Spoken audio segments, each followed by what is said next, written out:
Good afternoon and welcome to Programme 4 of Lenten Stepping Stones. My name is Elaine and I'm joined by Father James and Father Tom in the background again today. Our theme this week is gratitude and we will be joined by Ber Mulcahy in a few moments. Our candle is lighting this week for all your special intentions. There's a lot of material available on the benefits of practicing gratitude in our lives, and we also see gratitude right throughout the Old and New Testament scriptures, especially in the Psalms. We will begin with a prayer that I've put together that you might like to use and adapt in your own lives. The piece of music is called Cara la Fada an Law, which could be translated as lifelong friend.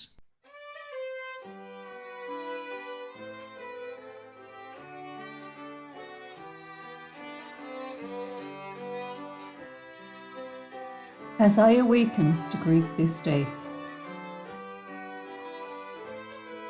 I give thanks for the gift of life that I can enjoy today and every day to the full.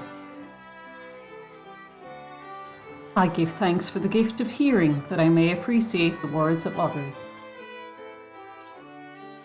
I give thanks for the gift of sight that I can admire the beauty of creation. I give thanks for the gift of touch that I can feel both sunshine and rain. I give thanks for the gift of speech. Help me to use it to spread kindness and positivity. I give thanks for the food that nourishes me today and every day. I give thanks for the roof over my head and floor under my feet as I wake to greet a new day. I give thanks for the talents with which I have been gifted. May I be confident in using them today. I give thanks for second chances and opportunities to make amends to those who I have hurt. I give thanks for the love shown to me by those around me. I am truly grateful for all that I have. Lord, help me to appreciate all that I have and not to get distracted in chasing the things that I don't. I am blessed. Amen. We give thanks especially for our Cara la Fada an Law, for all we have in our lives to be grateful for. Ber Mulcahy joins us now. Ber is Director of Nursing in the Bon Secours Hospital here in Cork City and also works with the SMA in Wilton in delivering many programmes. Welcome to our programme, Ber. We're delighted that you could join us today to share your thoughts on gratitude. Good afternoon, everybody. Gratitude is a great gift to have in our lives. So how do we develop an attitude of gratitude? It is lovely to start each day with a grateful heart. Psalm 107 reminds us, give thanks to God for he is good. His faithful love lasts forever. Psalm 107, even though it was written a very long time ago, it is the essence of positive psychology in today's world. In today's world, we strive to build resilience, to build emotional intelligence, to develop mental strength to cope with life's challenges. We engage in self-help programs. We buy volumes of self-help books and videos, all on the assumption that we can buy or read our way into inner peace. Unfortunately, inner peace is not that easily achieved. The lived COVID experience has brought opportunity. Even though it has been a very negative experience in many senses, it has brought opportunity to our lives.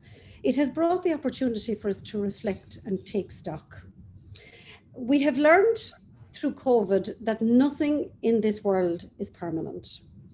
Lives as we knew it, such as work, travel, dining out, shopping, entertaining, that external world we were all so sure of came crashing down overnight just 12 months ago and has never yet been regained. We also discovered that there is a great imbalance between our external world and our internal world. And certainly the external busy world, which came crashing down, and the internal world of spiritual peace. Very significant imbalance for most of us. Our well-being is dependent on a balance between those two worlds. Now, when we talk about well-being, we are generally talking about factors that create a holistic perspective for us. A holistic perspective is a balance between a number of things. The balance between the social, the physical, the psychological, and the spiritual factors in our lives.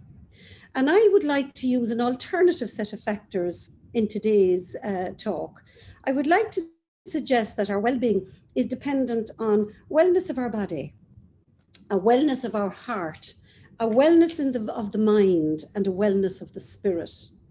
Now, the wellness of the body depends on things like diet, rest, exercise, all things that are very well marketed and very well known to most of the population. Wellness of the heart. As a healthcare worker, people may wonder, why do I single out the heart? Is it not just another organ of the body? But certainly I would like to single out the heart because I believe the heart has a far greater function than just pumping blood. The heart is where relationships are made. Relationships are made through the feelings and the attitudes of the heart. Attitudes of kindness, compassion, patience, and gratitude. We call these the attitudes of the heart. Or indeed, the relationships can be broken, where the head rules the heart. And the head will always try to promote its attitudes of anger, revenge, unforgiveness, greed, and ingratitude. They all come from the head. They certainly don't originate in the heart. And then we talk about wellness of the mind. We need to be able to control these attitudes of the head. And how do they develop? They become very habitual ways of thinking. And the more we think using those attitudes, the more we strengthen them. And if we have constantly thought patterns that we allow to run uncontrolled, they will ultimately affect our emotion and our feelings, and obviously will influence our behaviors. So what is that telling us? We become what we think. If we have angry thoughts, we will develop angry feelings and angry emotions, and ultimately we will play out those thoughts in our behaviors. We speak with anger and we will act with anger. So certainly the wellness of the heart, the wellness of the mind are extremely important.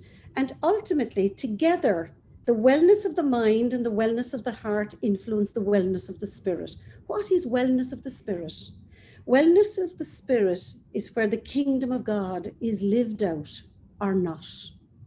We have, if we can influence the wellness of the spirit, we certainly will live the gospel principles.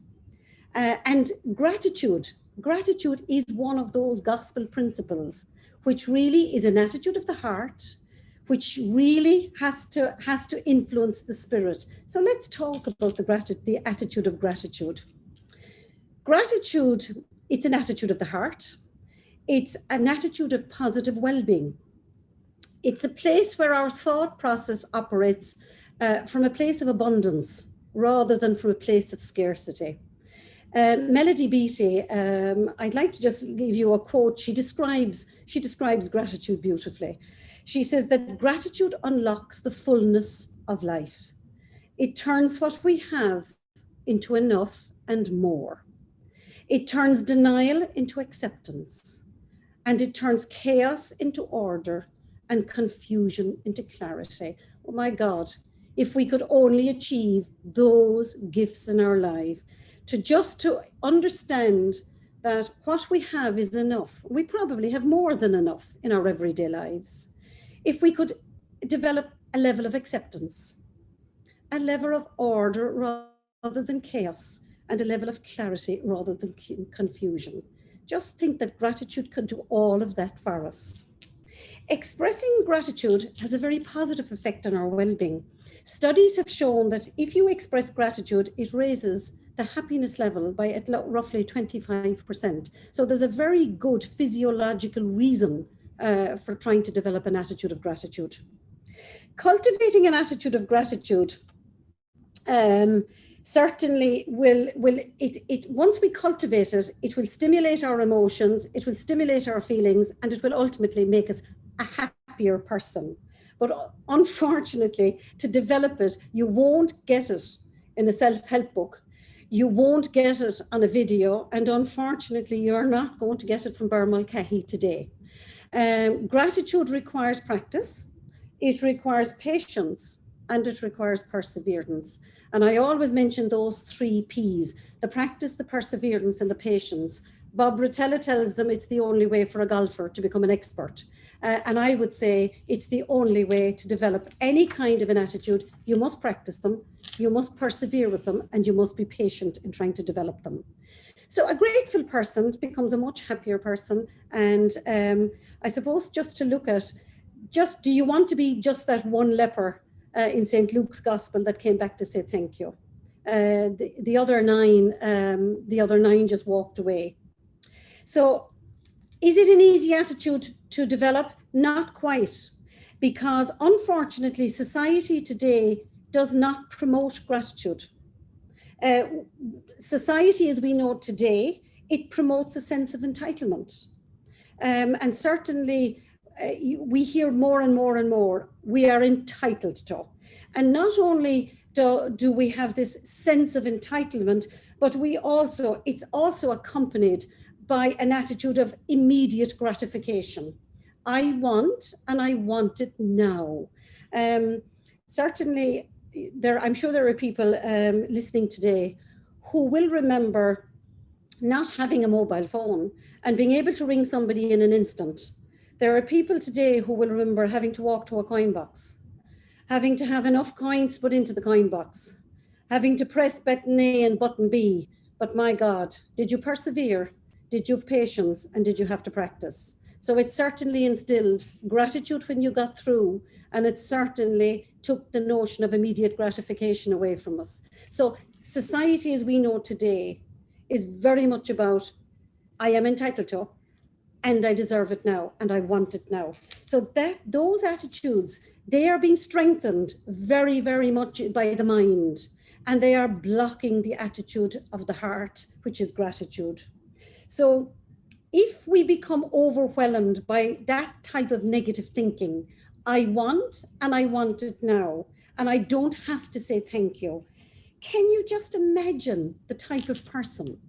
Can you just imagine the type of words that person might use? Can you just imagine the behaviors that person will demonstrate? I'm sure that you would agree they can be quite a toxic person to be around. And society as we know it today is building a lot of those people. So I would like to invite you during the season of Lent to try and develop the attitude of gratitude, just for your own well-being, along with being just a nicer person to be with, and certainly trying to fulfill our place in living the gospel principles and being a Christian person. So how might you do it? What would I like you to do between here and Easter Sunday? The first step would be start each day with a grateful heart. As you wake with a grateful heart. And as you wake with a grateful heart, try 3 times just to recite the words of the first 2 lines of Psalm 107. Give thanks to God, for he is good. His grateful love lasts forever.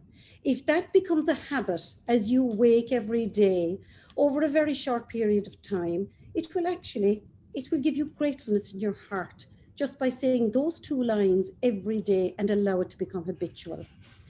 Once you have given thanks to your God, identify 3 things you're grateful for right now. The bed you've just slept in, the food you're about to eat, the day, whatever it may bring, be it rain, sunshine, anything that is out there in creation, be it the wind, the rain, whatever it is, it's part of God's creation. We owe it to him to give thanks for it. So before you have set foot on the floor, you have thanked your God and you have expressed gratitude for something in your life 3 things in your life right now.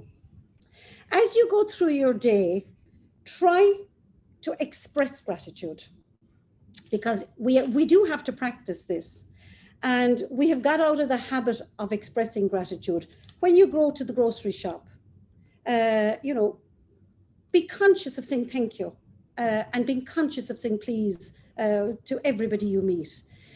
Certainly, I did a survey last Christmas when I was standing in a very long queue in a supermarket, and I watched a number of people in front of me. And the survey was stunning for me. Very few people even spoke to the person on the till. All you heard was blip, blip, blip as the groceries were going through the till, and very few people said thank you. When they had all their groceries packed up. It was stunning to see the lack of gratitude in everyday life. So get into the habit of saying thank you. I suppose the one thing and watch for the reaction, because people will react. People act very surprised when you say thank you in those everyday occurrences, because they don't expect it anymore. People don't say thank you anymore in the very mundane things of life. So just watch how people will react. They will actually get quite shocked, and they'll get very shocked altogether if it comes from you and you're not a person that's used to doing it. They will really get shocked. They'll wonder what has happened to you. Try to make a little extra effort in saying thank you. Pick up a phone to say thank you. Send an email to say thank you. Buy a card and write it to say thank you. So anything you can do to say thank you, just get into the habit of doing it. Develop what we call in mindfulness, when we're teaching the MBSR program, develop a pleasant event calendar. So try to pick at least 3 or 4 things every day that give you a pleasant experience that you're grateful for. A cup of coffee, a phone call from a friend that you didn't expect, flowers that you have seen for the first time, the small little things, because the vast majority of things we need to be grateful for, we are currently taking entirely for granted in our lives. So start noticing. There are lots of things around us that we can say thank you for. Step 4, before you go to sleep at night, again, reflect on your day and say thank you for at least 3 things that happened today. Maybe a kind deed that somebody has done for you. So close your day as you opened your day. Just bring to mind 3 things. And as you reflect on those 3 things, try to notice what feeling do I have even bringing it to mind? You'll notice the feeling of gratitude as you start recalling those events in your day. Close the day as you opened it. Give thanks to God, for He is good. His grateful love lasts forever. Try to allow those 2 lines be the last words on your lips before you go to sleep at night. So close your day as you began it by thanking your God.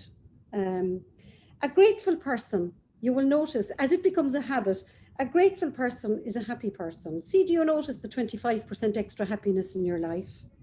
A grateful person is a much nicer person to know. A grateful person is a Christian person. And I'm going to close with the words from Martina Lehan's book, The Trellis of the Soul. Our gratitude and compassion create vibrational healing ripples around us. Gratitude and compassion will create vibrational healing ripples around us. Can you just imagine what your home, what your workplace, and what your parish could be like if you could create vibrational healing ripples around you? Enjoy cultivating your new habit over the next week. God bless and goodbye. Thank you, Ber. Such inspiring thoughts for us to ponder, and on the wellness of body, of heart, mind, and spirit, and especially to remind us of Psalm 107. I came across a quote the other day which said, "At the end of each day, if you could count your blessings instead of sheep, it would be a lovely way to fall asleep, wouldn't it?" I'm now going to bid you farewell as I hand over to Father James for our final prayer. So take care for now. So we'll finish now with a thank you prayer. Dear God, Today I ask for nothing. All I want to do is to say thank you. Thank you for today. Thank you for journeying with me. Thank you for listening to me and for carrying me through difficulties. Thank you for healing me, for forgiving me, and for giving me a sense of hope. Thank you for putting up with me, for accepting me as I am, and for allowing me to just be. Thank you for my family, my friends, and all the people who care in my life. Thank you for being my light during darker days. Thank you for giving me a reason why.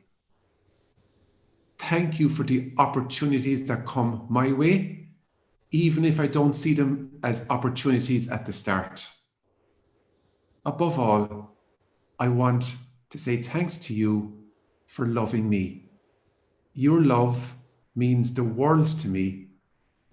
All I want to say today is thank you. And thank you for joining us today. It's great to have you. And obviously a very special thank you to Ber Mulcahy for her beautiful talk today on gratitude. And Ber, you certainly moved us on that journey from the head to the heart. And you gave us so many things to be thinking about with gratitude. And I think the best place to start is today, and just to give thanks for all the different things around us that are important to us. So Ber, thank you so much. It was a really, really inspiring talk for all of us. And, you know, we can get started now today and on the journey towards Holy Week next week. And on that note, next Wednesday, we're not going to have a guest speaker, but what we're going to do is we will have the Stations of the Cross. So again, from 1:30 next Wednesday, you can join us. And as you know, the Stations of the Cross are very gentle prayers around the story of Good Friday towards Easter Sunday. So if you can join us for that, it would be great. Again, thanks to my co-presenter, Elaine, for her help. And of course, to Father Tom on the sound desk for all your help as well. So again, thank you so much for joining us. Have a lovely day, and we'll be talking very soon. God bless. Take care. Bye.